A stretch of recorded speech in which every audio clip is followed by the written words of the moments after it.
Iran வந்து யார்கிட்டையும் கெஞ்சுற மாதிரி இல்லை.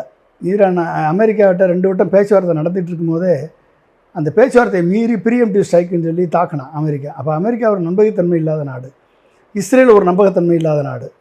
அதனால் இனிமேல் அது என்ன ஆனாலும் பரவாயில்ல, நம்ம மொத்தமாக அழிஞ்சால் கூட பரவாயில்லன்னு ஈரான் வந்து வெறியோடு இருக்காங்க. அப்போ அப்படிப்பட்ட இந்த சூழலில் நீங்கள் வந்து எப்படி போர் நிறுத்தம் வரும்? அப்போ அமெரிக்கா இன்றைக்கி ஆயுதங்கள் சப்ளை வந்து அமெரிக்காவே திண்டாடுது. அமெரிக்கா ஆயுத சப்ளை. இப்போ வடகொரியாவும் சைனாவும் ரஷ்யாவும் தலையிட்டால் மட்டும்தான் அந்த போர் நிற்கும். அவங்க 3 பேர் இறங்கணும். அமெரிக்கா இறங்கி தைரியமாக சப்போர்ட் பண்ணுது இஸ்ரேலுக்கு.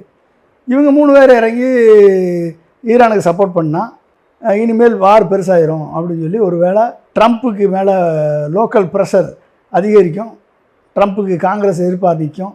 இப்படிலாம் வந்துச்சு அப்படின்னா வந்து வாய்ப்பு இருக்குது. அதுக்கு வந்து வடகொரியாவும் சைனாவும் ரஷ்யாவும்